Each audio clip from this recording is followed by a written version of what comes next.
Good evening, everyone. My name is Catherine Kaplan, and I work with SEB Housing. And this is the information session for the 2 affordable single-family homes being made available within Jones River Estates in Kingston. And the purpose of this session is to give a little bit of background information on these homes. And we're also going to cover the application, the eligibility and lottery process, and what to expect after the lottery. So if you have any questions during the session, you're encouraged to either type them into the Zoom chat, or I'll be asking throughout the presentation if anyone has questions, so you can go ahead and unmute yourself at that time. When you entered this Zoom meeting, you were muted. So that was done just to try to minimize any unnecessary noise. So if you do ask a question, go ahead and unmute yourself, and then just go ahead and mute yourself again once you're finished speaking. We also have a conference call that is running concurrently during this session. If you'd prefer to join by phone, you can do that. I'm going to just type into the chat now the number for that. It is not through Zoom. We just recently switched to Zoom, so that is in the chat now.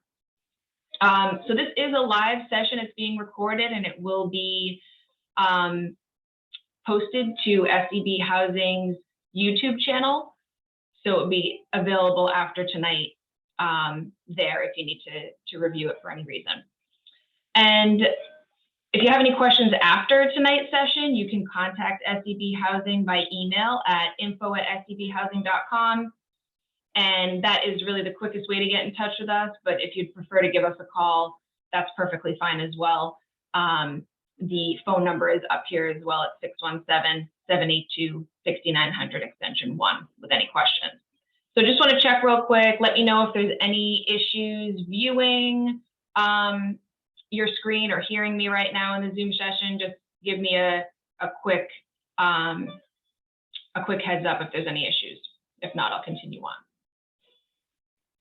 All right. So just for some background information on who SEB is, who are we? We are a off-site affordable housing consulting group, and we've been hired by the developer to market the affordable homes, conduct this information session, collect and review all applications for applicants to determine their eligibility for the affordable housing program, and also to run the lottery. So we're not part of the sales team for Jones River Estates. But further along in the process, you will have more direct contact with the sales team over there if you're invited to move forward to purchase one of these homes. So there's really 2 broad steps in the process. We're going to discuss them both during this session. The first step is to apply for the affordable housing program. And you'll be in touch, like I said, with SEB Housing during that time, and we can answer any questions you might have on the program. We'll also do a preliminary review of your application, your lottery application. If you're eligible for the lottery, you'll be given a position on the wait list once we run the lottery. And step 2 is really the process of reserving and buying a home at Jones River Estates. And your opportunity to do that is going to depend on your wait list placement following the lottery. The information packet is the document that I'm going to be discussing most of the information, or most of the information that we're talking about tonight is in the information packet. Page 11 of that information packet lists an approximate timeline for the 2 steps that I just mentioned. So if you haven't done so already, go onto our website, sebhousing.com, and if you click on affordable housing opportunities on our main page and select I want to buy, and then you select Jones River Estates, you're going to be directed to a page that's specific for this property. It's going to have a downloadable version of the application and the information packet that I just mentioned, as well as a template of a sample deed rider, which is going to be something that is finalized closer to closing on one of these homes. And we'll talk more about what the deed rider means in just a few minutes.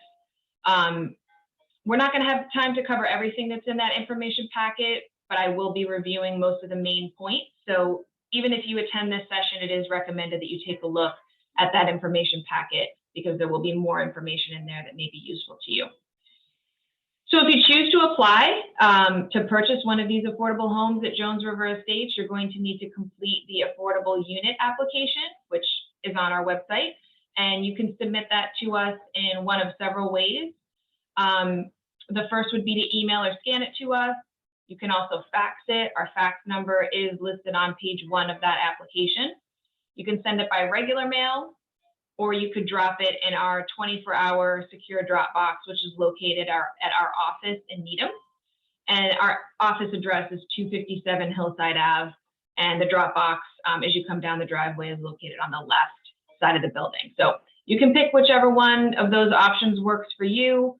We do encourage you to get your lottery application in early. It is fairly brief. Really should only take you about 10 minutes to complete. There is no supporting income documentation needed at this early stage, but if you do, but you will need to submit a mortgage pre-approval with your application. And we'll cover more about that later on in this presentation. Those applications are due by August 9th, so just about a month from today, a little less than a month from today. And they must be delivered or postmarked by August 9th in order to be considered for the lottery. You do not need to be a resident of Kingston to apply for this lottery, but I do want to mention that one of the two affordable homes, there will be a local preference priority, which we'll discuss later on during the session as well. So just a little bit of background information on the affordable homes at Jones River Estates. Both homes will be sold at an affordable price to households with incomes at or below 80% of the area median income for the Boston area, which is where Kingston is located. The street addresses for these two homes are 5 Barrows Brook Circle and 5 Captain Jones Way. They're both located within the new community, Jones River Estates. Each home will feature 3 bedrooms, 2.5 bathrooms, and will have 1,872 square feet of living space. The kitchens are going to feature an island and are equipped with high quality appliances, granite countertops. There's also, each home also has a laundry hookup, fireplace, unfinished basement, and a 2-car garage. The development is surrounded by conservation land near the Jones River in Kingston, and it's convenient to both routes 3 and 3A on the South Shore.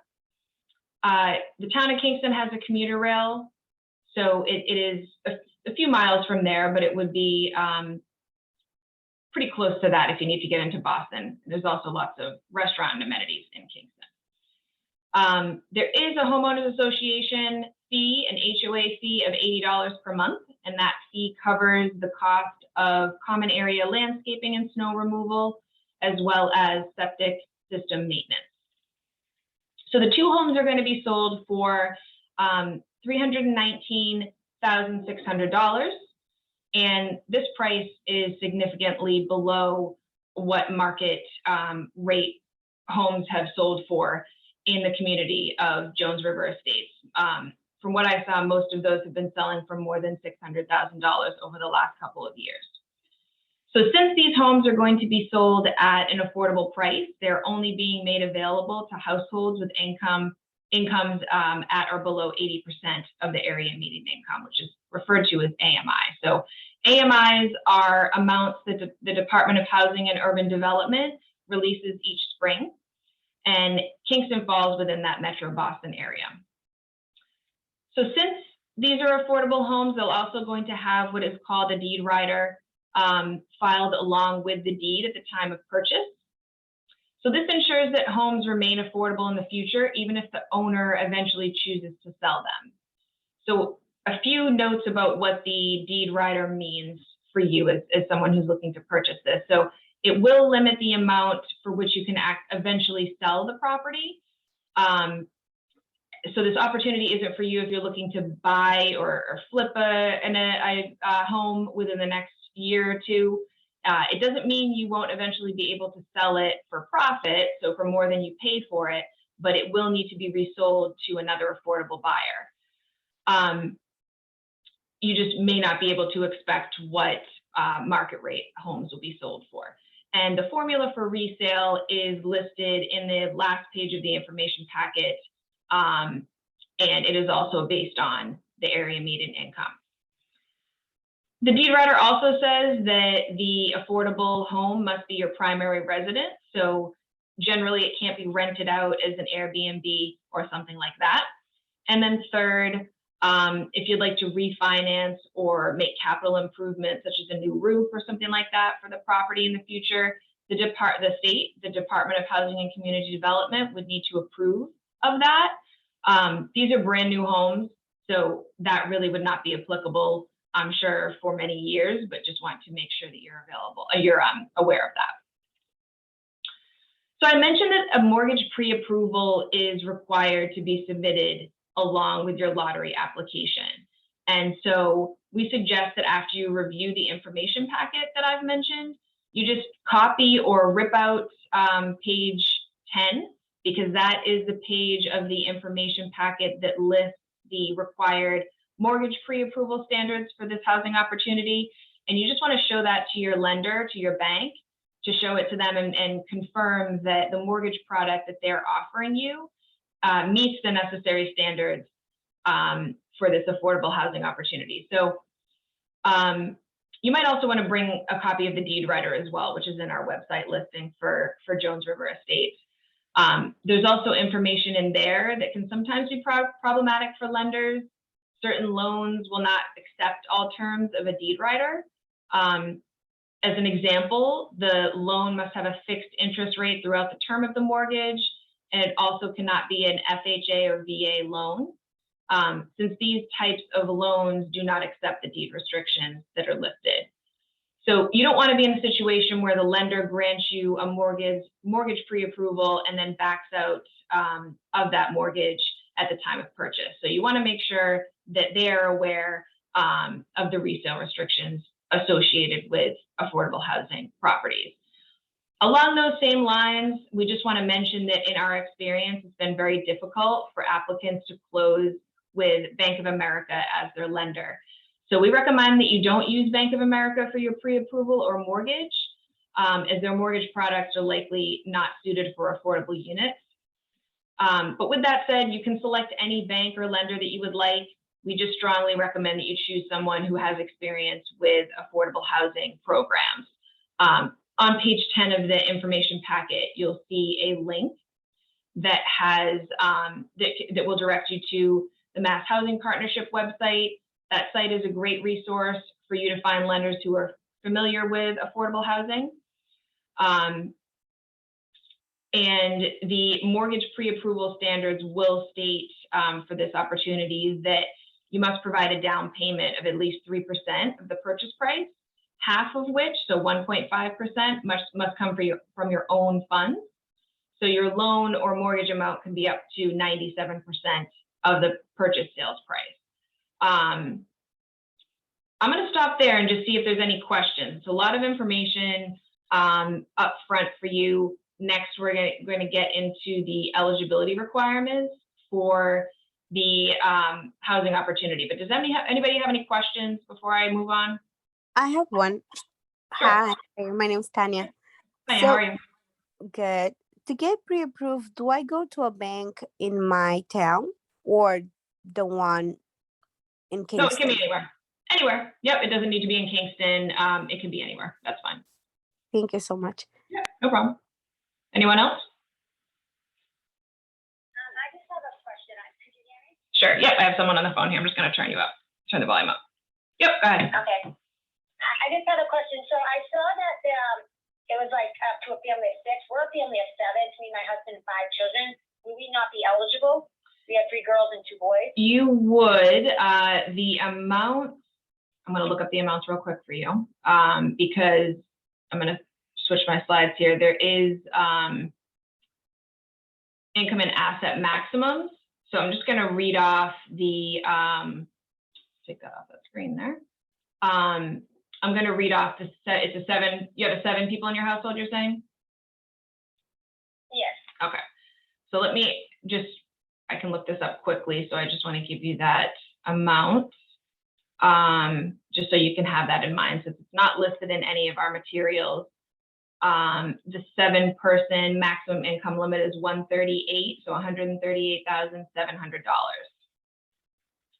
So just so you have that, yes, you would be able to apply. We just do not have every household, size listed on our materials. Okay. Anybody else?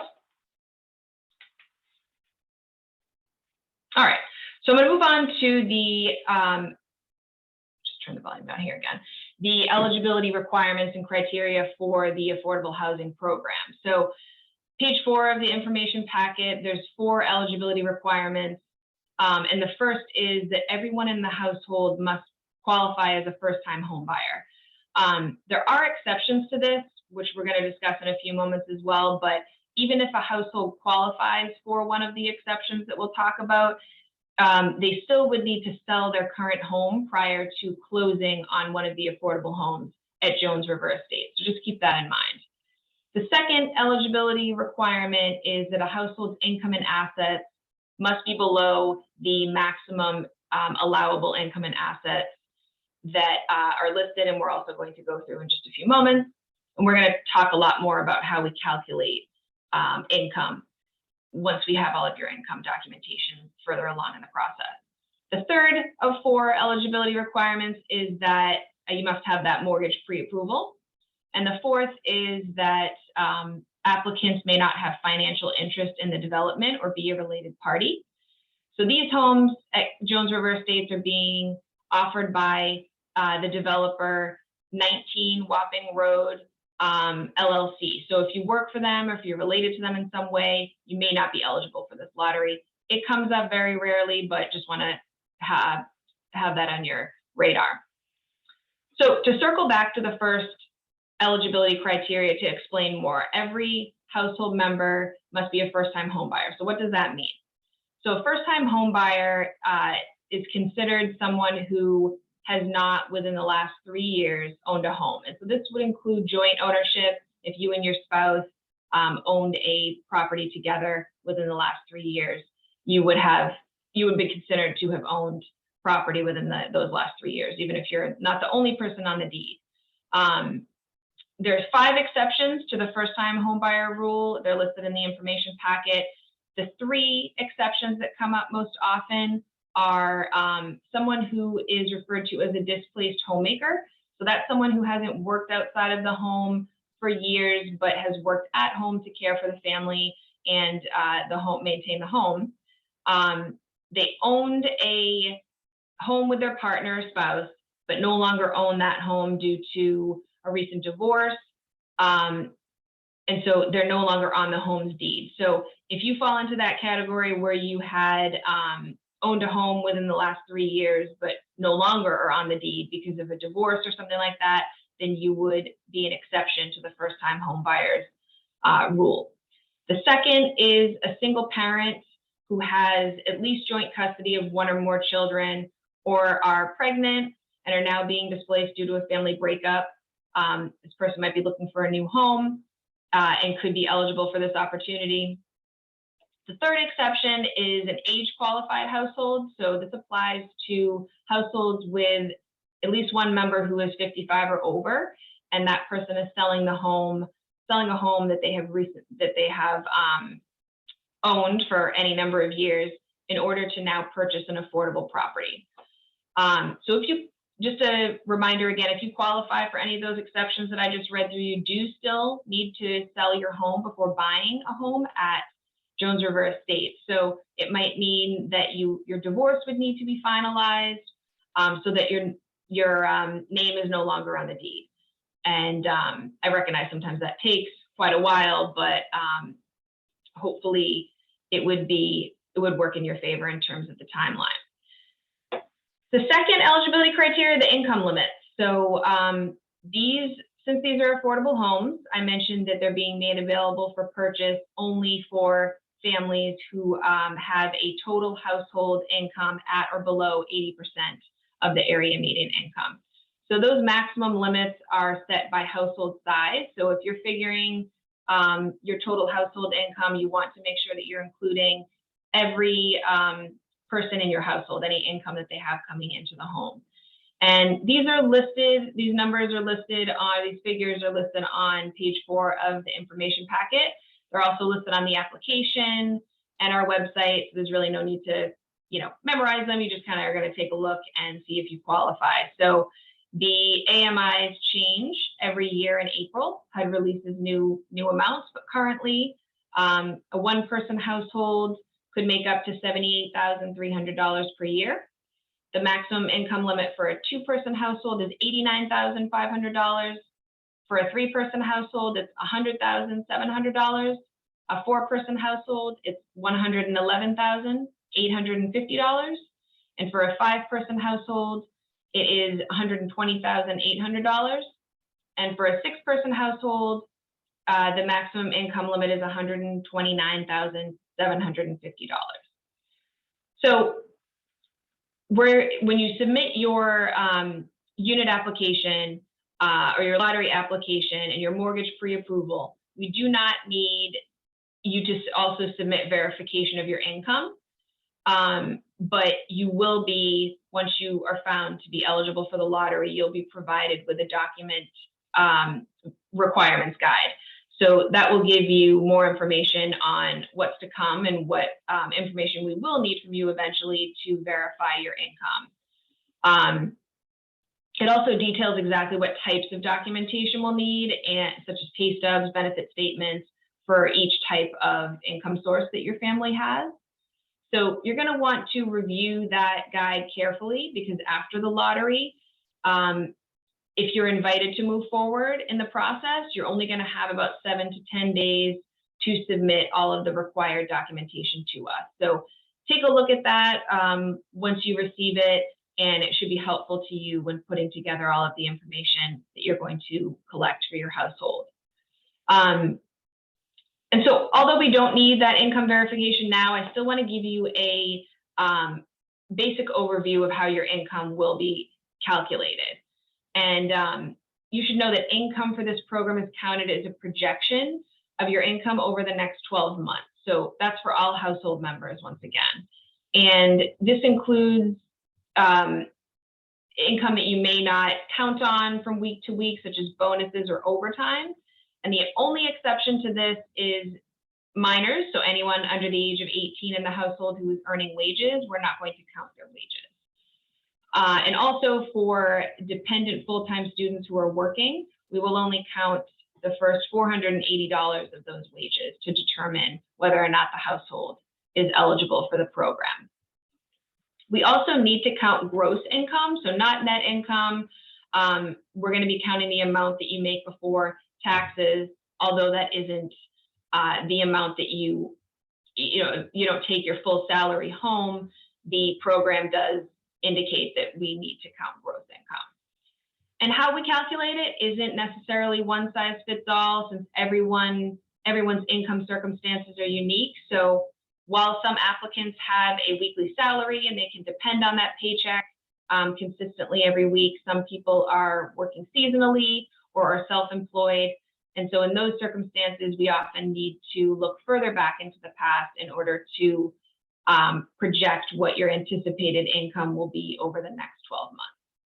And then specifically for applicants who are self-employed, you're going to need to complete a profit and loss statement and provide supporting documentation to show us what you're making and what types of expenses you have for your business.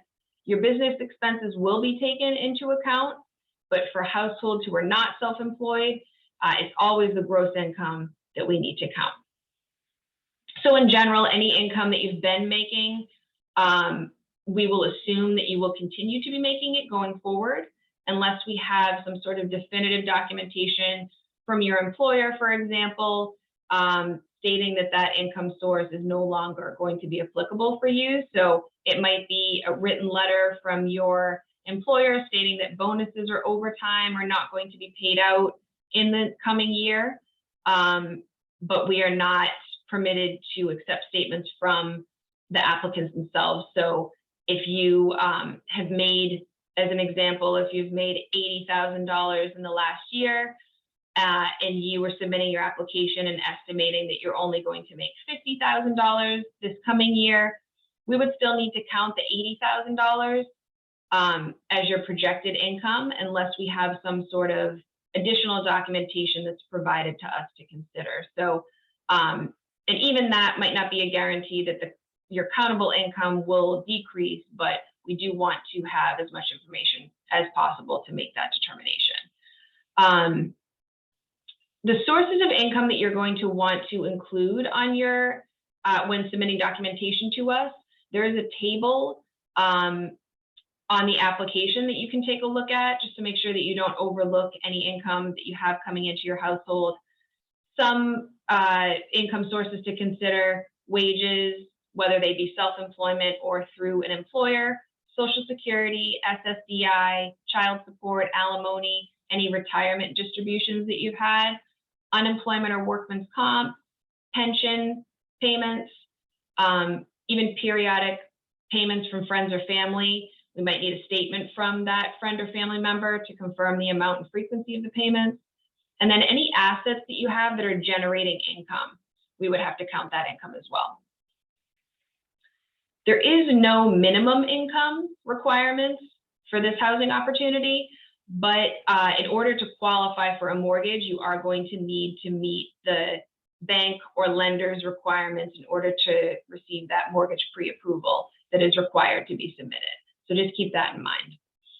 And then in terms of assets, households for this housing opportunity may not have a total of $75,000 in assets at the time of their application. And so assets would include funds that you would be using towards a future down payment. So if you happen to have a family member or a friend who is planning to gift you part of your down payment, that would be considered an asset, so you would need to disclose that. Other assets would include cash and checking or savings accounts, CDs, the net value of any stocks or retirement accounts, such as a 401k, bonds, even your Venmo and PayPal accounts, we are going to need statements from because they are considered assets. So you might think it's a little strange that we're going to be counting money that you have tied up in retirement accounts, especially since many of you might not be planning to access those funds for many years. The program does require us to do so, since in theory you could access and withdraw the funds with a penalty. So it is the post-penalty amount or net cash value that we must count. So if you have a retirement account, just keep that in mind. And you would be asked to provide a letter from the financial institution listing the post-penalty amount. So they would be estimating that for you. We don't need documentation regarding any personal assets, such as any cars that you have, jewelry or art or anything like that. All right, so I've covered a lot of the eligibility criteria for the housing program and also a little bit about the lottery. So just a reminder, if you have any questions, you can go ahead and unmute yourself or type them into chat. I'm looking in there now, there's nothing in the chat. Does anyone have any questions before we move on to more about the lottery?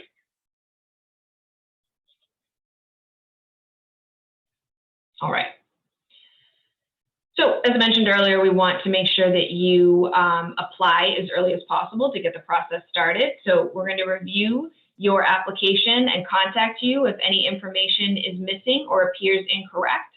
So you'll have the chance to correct or resubmit before the application deadline as necessary. So if you're found eligible for the lottery, you will then be sent a lottery application number in the form of a dot and then a series of numbers. So this is the number that will be drawn in the lottery. It's just meant to be an anonymous identifier so that your name is not called during the lottery itself. It's not a ranking of any sort yet. It corresponds with the order in which your application was received and approved. So if you were the very first person to submit an application, your number is going to be A.001. On your application, you will have indicated your household type as either type 1, 2, or 3. Type 1 and 2 households can apply for a 3-bedroom home, but you just want to keep in mind that, I think I misspoke there, but type 1 and 2 households may apply for a 3-bedroom home, but you want to keep in mind that type 3 households are going to have priority for these 3-bedroom homes. So this really means that during the lottery, all households are going to be called, but we need to sort those results after the lottery, and the type 3 households will be ahead of any type 1 or type 2 households when we are establishing the wait lists following the lottery. There's additional information in the information pack about household types and all of that. It's on page 8. And so just for reference, to give you some context, all households that have 4, 5, 6, 7 members are going to be considered type 3 households, as well as some 3-person households. And if you fall into any of those categories, you will be type 3 and will have priority. So household type is going to be the main factor in determining your wait list placement following the lottery. However, I did mention earlier that there is a local preference priority for one of these 3-bedroom homes. So this means that if you or a member of your household is a current resident of Kingston, or you work in Kingston, you have a household member who's enrolled in Kingston Public Schools, you may qualify for local preference. And page 3 of the application is asks you whether or not you believe you qualify for that. And you want to make sure that you answer that question accurately, since following the lottery, you are going to need to provide verification of local preference. And if you mistakenly or incorrectly answered that you were a current resident of Kingston, for example, but you're not able to provide that verification after the lottery, your application will get dropped to the bottom of the waiting list. So just make sure that you're filling everything out accurately on that lottery application. Household size will take priority over the local preference priority. So for example, if you're a type 3 household and do not qualify for local preference, you're still going to have priority for a 3-bedroom home over any type 2 household who has that local preference. So just to be clear, if you're interested in applying for one of these homes, you do not need to have local preference or be a resident of the town. So you shouldn't at all be discouraged from applying if you don't have local preference. You just want to be aware that if you don't have local preference, other households of the same household type as you will be ranked higher on the waiting list for these homes. So again, the lottery application deadline is August 9th, and the lottery itself will be held on virtually, again, via Zoom on August 18th at 6 p.m. And we will do our best to create the waiting list shortly after the lottery. Usually we're able to email you those results by the following morning. And top households will be invited by SEB Housing to move forward to reserve the unit, go ahead and finalize the mortgage, and then purchase the property. During that lottery, it's a Zoom session, like I mentioned. Numbers will be drawn from a box held up to the screen so that you are able to see what we're calling, and it will be recorded in the same way that this session is being recorded. Every lottery number is going to be drawn or picked. Sometimes when we think of lotteries, we think there's just one winner, but in this type of lottery, it's really just being held in order for us to be able to establish the waiting list for these homes. And they create an order of priority for the next steps in the process. So if you're watching on the night of the lottery, it's sometimes hard to tell what your placement actually means, since type 1, 2, and 3 households are all mixed in with one another as we call the numbers. After we sort the results and send the wait list to you, it will all become much clearer. If during the lottery a type 1 household is drawn first, they will still be behind all type 2 and 3 households on the waiting list. And also households who were entered into the lottery might be found ineligible by SEB or might ultimately decide not to purchase the unit. So if your number is drawn later on in the lottery, 4th, 5th, 6th, you shouldn't lose hope on being able to purchase one of these units. You might still have that opportunity to move up on these wait lists. So following the lottery, we're going to do our best to send out those results within the next day. It will be sent out by email. If we don't have an email address for you, they'll be mailed to you, but I think we probably have an email address on file for most applicants at this point. So you'll get those results pretty soon after the lottery. And so when reviewing that email, you're going to find your application number. So, and you can find where you fall on the wait list. So in that post-lottery email, you're going to see A.001, for example, and you're going to see where it falls on the wait list. And at that point, you should have a better idea of whether or not you're going to be moving forward in the next step in the process. If you're one of those top households on the wait list, SEB Housing is going to send you an invite to move forward in the process. And that is when you're going to be asked to provide all of the income, asset, and tax documentation that we talked about, and that is in that document requirements guide that you'll receive before the lottery. So hopefully at that point, you've had a chance to gather all of the information that you knew that you needed because you would review the documentation requirements guide. It's also important to note that although there are only 2 3-bedroom homes, we will likely be inviting several households to move forward. And this is because we know from experience that some households may not be eligible once they've submitted all of the documents. You know, either they don't follow through in the process or they just decide not to move forward for any reason. And that's why it's typical that we would invite more than one household to move forward in the process.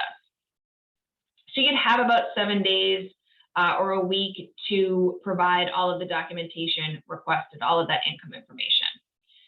And once we receive your completed application package, we're going to review it and respond to you within a few days. And most applicants do not submit a 100% complete application on the first try. So don't worry if that is the case for you. And there's a couple reasons for that. One is there's just a lot of information that's required for us to review.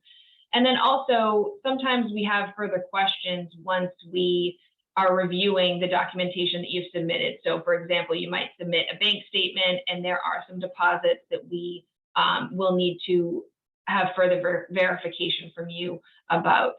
So that's why we encourage applicants to prepare all of your documentation early once you have that program documents guide.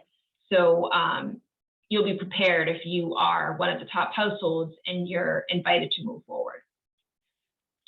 So any questions on the lottery process or the eligibility process with SEB Housing before we move forward just to a couple other points?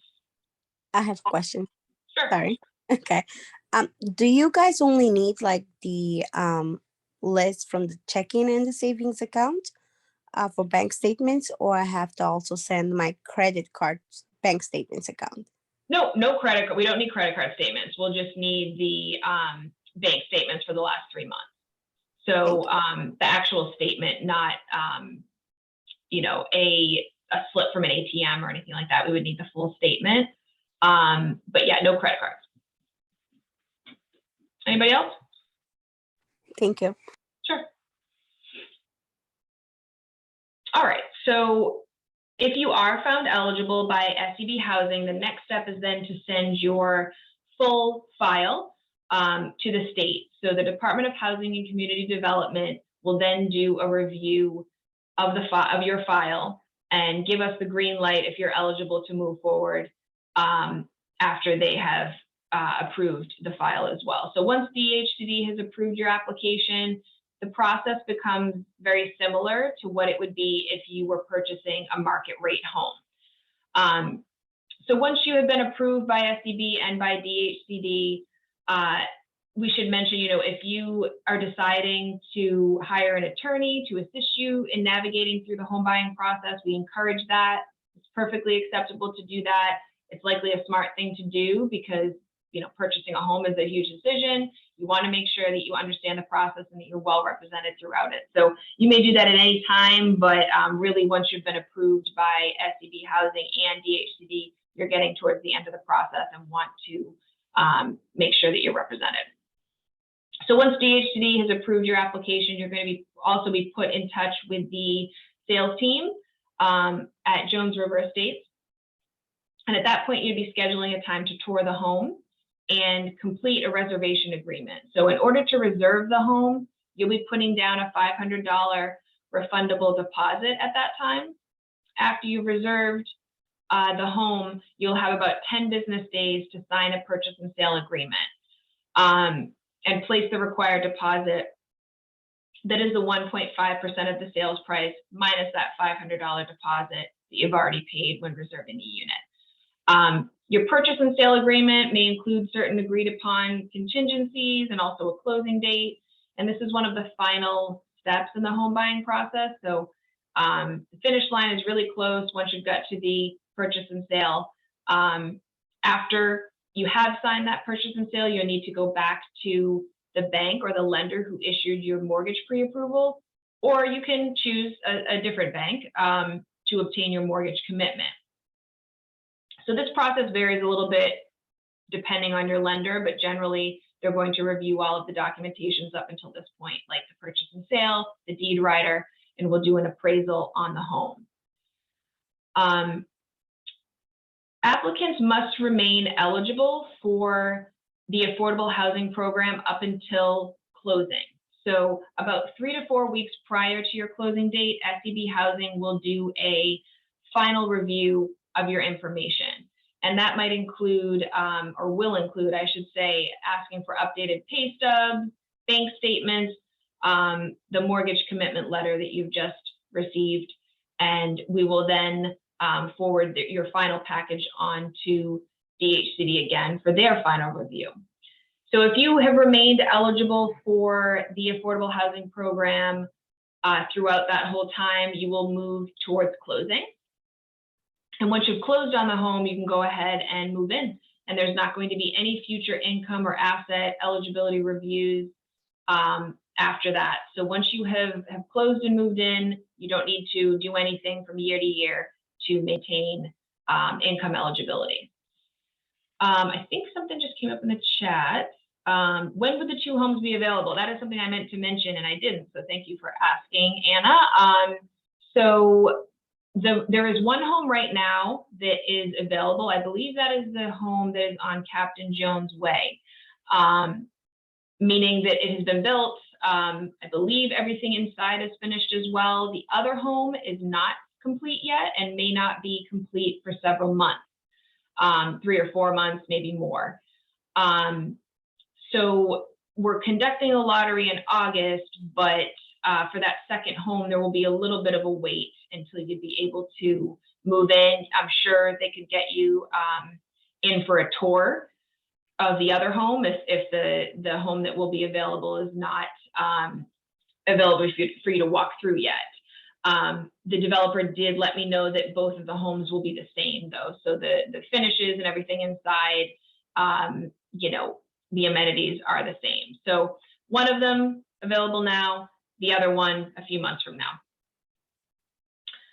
That really covers everything that I wanted to review in the information packet. So again, you can find the lottery application for Jones River Estates in Kingston on our website. That information packet is also on our website and the sample deed rider. I'm going to stick around though. If you have any other questions, please let me know now. And of course, emailing us after the fact if you have any questions as you're filling out your application. Email us at info@sebhousing.com.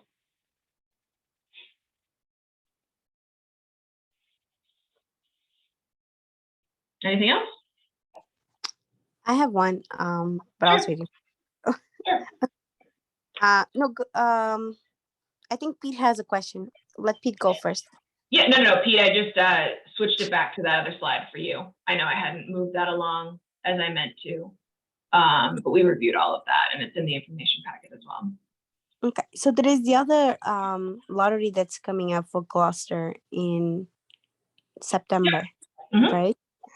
So how does that work? Because I drove to Kingston yesterday. I saw the houses. It's really nice. I really like the one in Gloucester too because it's next to the water. Yeah, it's beautiful. So- Both are, yep.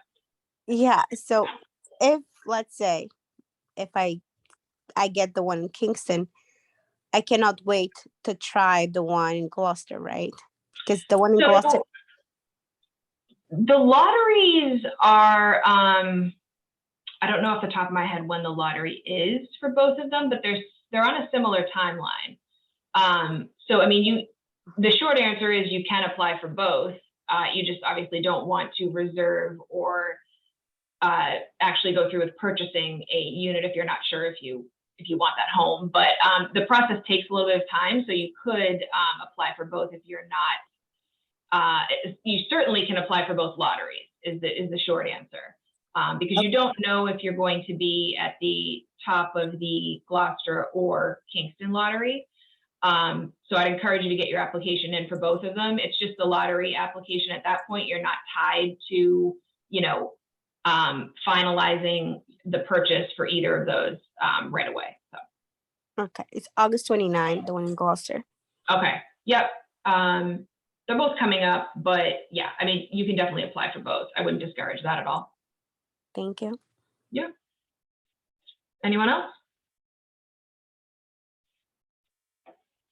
All right, so get your applications in. And like I said, any other questions, just go ahead and email us at info@sebhousing.com if any questions come up after tonight. Have a great night. Thanks for joining. Thank you. Bye. Bye. Thank you. Bye-bye.